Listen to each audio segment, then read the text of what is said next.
La seule chose qui conditionne le masculin, parce que la mère nature, elle est féminine, c'est l'énergie. Et l'énergie est gouvernée par l'intelligence. Et l'intelligence, c'est défini par votre perception du monde. Si vous refusez de voir le monde, et cette intelligence dont Dieu a donné à l'homme lui permet de comprendre l'environnement dans lequel vous vivez, de comprendre l'homme que nous sommes, pour permettre aux autres entités du monde de s'élever, Mais vous arrivez dans un monde où personne ne veut plus raisonner. On vous dit que Christophe Colomb a découvert l'Amérique, alors que les gens habitaient. On vous dit que Magellan a fait le tour du monde, alors qu'il n'était pas à Tchang, ni à Bouddha. Tout le monde accepte. C'est quelle histoire? Vous pouvez expliquer moi au niveau des vaccins. Les gens ont raison d'avoir peur. Tout aliment que Dieu crée sur terre, madame, porte deux pôles en elle, le pôle plus et le pôle négatif. C'est-à-dire quoi? À l'intérieur de la nourriture, par exemple le calcium, est chargé en pôle positif. Les alcaloïdes sont chargés en pôle négatif. Lorsque vous mangez, Dieu vous donne la possibilité de manger comme si vous écrasez, parce que quand vous mangez, vous écrasez l'aliment. Et lorsque vous avez fini d'écraser l'aliment, vous mélangez la nourriture à votre salive. La salive étant alcalène, ça veut dire qu'elle est chargée en pôle. Elle a les particules de pôle positive, plus les éléments de pôle positif qui s'y trouvent dans l'aliment. L'association des deux vont neutraliser tout le pôle négatif, parce que le pôle négatif est poison. Pourquoi poison? Parce que chaque plante que Dieu a créée, le pôle négatif vise à protéger l'espèce de la plante contre les insectes qui peuvent le détruire. Alors, lorsque nous mangeons, nous neutralisons donc à partir de notre bouche cette charge négative et nous avalons la charge positive. Et c'est cette charge positive qui doit nous construire. Et la réserve, et notre corps garde la réserve de ces charges positives-là, quelque part, dans l'objectif que s'il y a jamais une charge négative vient, qu'il part dans cette réserve, puiser cette charge positive pour venir neutraliser. Parce que la nature ne connaît pas la guerre, elle fait l'équilibre. On vient vous dire donc que on vous vaccine une charge négative. Et votre corps va aller dans sa réserve de la charge positive, prendre une quantité pour venir neutraliser. Et on dit que pendant qu'on vous verse, en vous appauvrissant de votre charge positive, on est en train de vous prévenir des maladies. C'est-à-dire... Parce que c'est en fait ça la définition du vaccin. Il est censé protéger les humains. Que veut dire protéger? Pour prévenir justement le vaccin n'a jamais protégé personne. Au contraire, ça vous appauvrit en charge positive. Puisque le vaccin est une concentration de charge négative qu'on vous envoie dans le corps et on oblige votre corps à composer ces liquides biologiques charge négative correspondant à cette réalité pour venir neutraliser. Et c'est les particules des restes de la charge négative dont vous vous êtes vidé qui restent dans le sang. Et qu'ils considèrent ça comme la protection. C'est une connerie, madame. Hein? C'est une connerie. Le vaccin n'a jamais rien apporté à l'homme. Et nous pouvons le prouver. On peut continuer à le prouver. C'est du mensonge pur. Aujourd'hui, ils ont utilisé... Ce n'est plus le vaccin. La bêtise a atteint le niveau le plus élevé parce qu'ils ont tenté, ils ont testé la soumission du peuple. Ils ont compris que le peuple est soumis. Aujourd'hui, on va introduire dans votre corps des nanoparticules qui auront pour rôle, qui sont encore des charges positives très élevées, qui auront pour rôle de faire pression sur votre carte d'ADN. Au point où le système polyphémène ne pourra plus lire les lettres. À jamais, vous n'aurez plus la possibilité de régénérer vos cellules. Donc, c'est une connerie. C'est une connerie. Mais l'être humain crie aujourd'hui, il est quand? En fait, c'est quand? Mais docteur Waka, vous faites bien justement de poser cette question, de ressortir cela, le fait justement peut-être que les cris parviennent un peu trop tard, parce que le vaccin, c'est quand même depuis la nuit des temps qu'on en parle. Bien entendu, nous parlons tous les jours, les personnes veulent comprendre. Prenons, parce que même le vaccin qu'on raconte aujourd'hui, on dit que le vaccin chinois, tout ça c'est de la tricherie. Parce que même eux, non, ils n'ont pas fait un vaccin. Tout ça, c'est des conneries. Parce qu'ils empêchent simplement que des nanoparticules n'arrivent dans leur côté, qui sont permis de faire ces petites tricheries de dire qu'ils ont fait des vaccins. Parce que, écoutez bien, madame, on nous a parlé il y a 30 ans aujourd'hui, on nous parle du virus du VIH. Il y a moins de 5 ans aujourd'hui, on nous parle d'un appareil capable de voir le virus. Or, avant 5 ans, 30 ans avant, on parlait du virus déjà. On nous montrait déjà la photo du virus. Donc, le microscope traditionnel était incapable de le voir. On nous montrait déjà la photo du virus. Comment ils avaient fait pour filmer s'ils ne pouvaient pas voir? De deux. Comment pouvez-vous isoler quelque chose que vous ne pouvez pas voir? Maintenant, pour juger un maçon, on le juge au pied du mur en fonction de ses réalisations passées. Si vous avez toujours menti, qu'est-ce qui nous donne le droit aujourd'hui ou quoi? Maintenant, s'il faut aller scientifiquement, si vous prenez un grain de maïs, vous découpez en 4 morceaux, vous sémez, ça ne pousse plus. Mais chaque morceau porte en elle toute la composante du maïs. Elle a tout. Pourquoi? Parce que la vie ne réside pas dans le... la vie ne réside pas dans les molécules constituant d'une entité. La vie réside dans l'ensemble. Si vous enlevez un élément de l'ensemble, l'ensemble meurt et l'élément meurt. Alors, la plus petite unité de la matière, palpable, on appelle ça la molécule. Elle est visible au microscope, mais traditionnel. Et le virus n'est pas visible au microscope traditionnel. Mais la molécule n'est pas vivante. Si la molécule n'est pas vivante, comment le virus peut être vivant s'il est après la molécule? C'est une connerie. Il ne faut pas qu'on vienne vous raconter des bêtises. Alors, docteur Waka, admettons que vos arguments tiennent véritablement la route, mais si le vaccin, comme vous le dites, est une connerie, cela renvoie également au fait que la pandémie en elle-même, ou du moins le supposé virus aussi, est une connerie. C'est une connerie. Madame, je vous explique. Tous les chercheurs du monde, les plus sages du monde, nous ont démontré que le champ magnétique est l'âme qui gouverne la particule. Ça veut dire quoi? Ça veut dire que si on prend votre corps, on dépose sur cette table, on divise en morceaux, si vous atteignez la cellule, vous devenez invisible. Parce que la cellule n'est pas visible. Si vous devenez cellule, vous devenez invisible. Pourquoi? Parce que le corps particule n'existe pas. La particule n'est que la concentration de l'énergie. Et qu'est-ce qui gouverne l'énergie? C'est la pensée. Ça veut dire que quand vous pensez une chose, vous donnez la forme à la particule. Donc, le monde souffre de l'ignorance et de la peur et de ce que nous créons nous-mêmes dans notre tête. Hein? Si vous imaginez une chose, si vous imaginez qu'il n'y a plus d'oxygène ici, vous allez vous asphyxier. Or que l'oxygène est présent. Parce que c'est votre pensée qui détermine le fonctionnement de vos cellules, de vos particules. Il y a un problème de fond dans cette histoire. Et il faut éclairer le monde. Alors, c'est quoi le problème de fond, justement? Le problème de fond, c'est qu'il y a un mensonge, un gros mensonge au départ.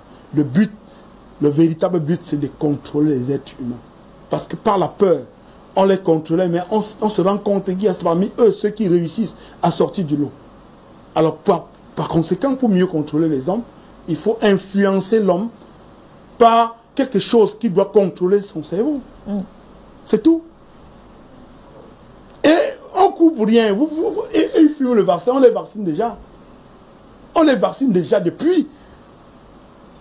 Quand vous prenez un masque, vous mettez dans la bouche, avant d'entrer au magasin, qu'est-ce qu'on dit? C'est parce qu'on suppose que dans vos salives, il y a des particules de virus. Oui. Maintenant, lorsqu'on vous fait le test, on envoie un appareil dans votre tête. Pourquoi ne pas prendre la salive? Pourquoi vous ne vous interrogez pas? Parce qu'on a déjà mis les nanoparticules dans le vaccin. Le test, c'est le vaccin. Le docteur Laurence D., médecin en israélien, a démontré cela. Que le test, c'est le vaccin. On les vaccine déjà. Hein? Mais personne n'est victime sur Terre. Hein? Vous n'êtes pas des victimes. Vous êtes la cause de ce qui vous arrive. Parce que c'est nous qui enclenchons le processus. Hein? Personne n'est victime. Le monde, il y a ce qu'on appelle le tour du verseau. Le monde est en train de faire pourrir tout ce qu'il n'a pas voulu être dans les règles. Si vous n'avez pas participé et que vous œuvrez, vous êtes dedans. Alors, docteur, dans cette actualité quand même, vous le disiez, il y a un flou qui persiste quand même si vous soutenez le fait que ce soit un gros mensonge. Mais il y a une autre réalité quand même qui est juste à côté, c'est qu'il y a des personnes qui en meurent justement de ce Covid. Comment mourir, comment venir, du moins comment disparaître de la planète Terre, comment passer de vie à trépas à cause d'un mensonge? Je vous explique. Si vous avez un enfant au monde, un seul, il se lève le matin, il va à l'école. On vous appelle, on vous dit que votre enfant a fait l'accident. Vous courez, vous arrivez au lieu de l'accident, vous ne trouvez pas l'enfant. Vous faites le tour des hôpitaux, on vous dit qu'on l'a amené à l'hôpital, vous faites le tour des hôpitaux, vous ne le voyez pas. 1 jour, 2 jours, 3 jours, 1 mois, quel serait votre état? Vous serez délabré, avec un organisme détruit. Vous souffrez de quoi avant l'annonce? De rien. Qu'est-ce qui se passe? C'est lorsque vous êtes dans un état de déséquilibre, vous libérez au sein de votre organisme le plus grand poison du monde qu'on appelle l'adrénaline. Et l'adrénaline, qu'est-ce qu'il fait? Il absorbe tout le sucre de votre corps et vous affaiblit parce que c'est le sucre, la réaction sucre et oxygène qui produit l'énergie. Et qu'est-ce qui va se passer? Le corps produit une autre substance qu'on appelle le cortisol. Et comment il pour vous alimenter en sucre? Et comment il le fait? Il transforme les déchets de votre corps supposé éliminer en cortisol. Si cela a perdu 10 jours, vous risquez d'aller à la tombe. Maintenant, si vous avez un paludisme en ce moment-là, ou bien une grippe en ce moment, où vous êtes dans cette perturbation, cette grippe se multiplie par 20. Parce que les conditions dont vous vous êtes mis permettent donc à cette maladie de se développer 100 fois plus que si vous étiez dans la sérénité.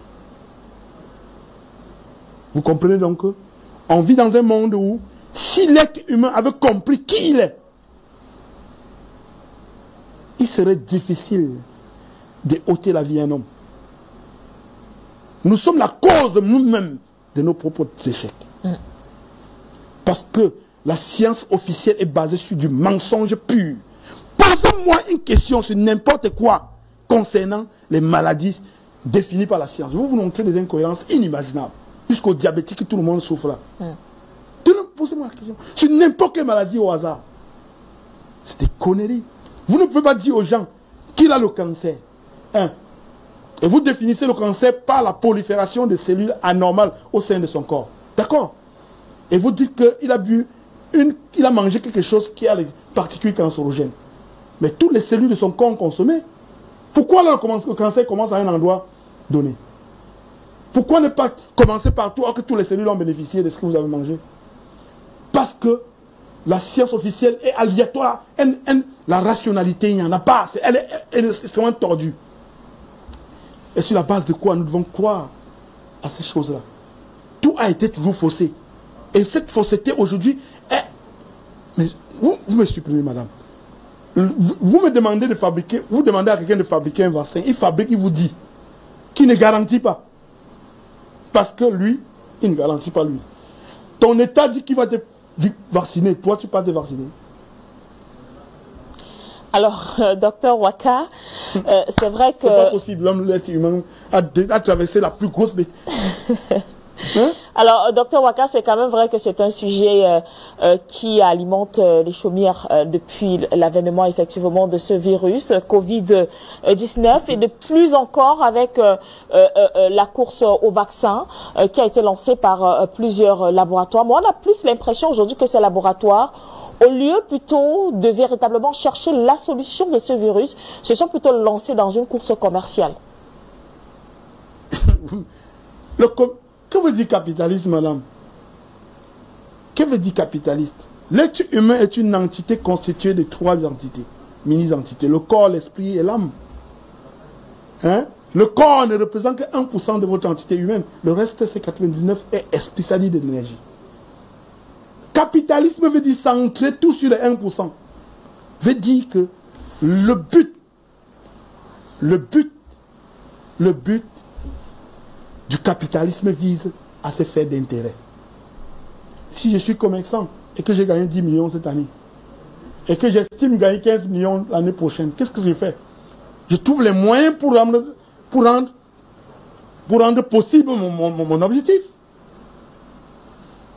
Tout est capitaliste aujourd'hui, tout est capitaliste. Ils ont même traversé le niveau de capitalisme, ils sont dans la possession. Ils sont dans la possession. Et moi, je ne les accuse pas, hein, parce que chacun ne possède que ce qu'il ne peut donner que ce qu'il possède. Vous savez que toute la planète Terre est africaine. Mais il y a certains Africains qui ont subi une transformation. Et cette transformation a ôté en eux quelque chose que nous appelons la mélanine. Et cette mélanine-là est la porte sensorielle qui vous enlève le sens. Vous ne pouvez pas attendre du contraire d'eux. Parce que imaginez que vous naissez le même jour, vous naissez inconscient. Un jour après, 2 jours, 3 jours, vous êtes élevé par une maman. Elle se prive de tout pour vous élever. Par un entourage qui se prive de tout pour vous élever.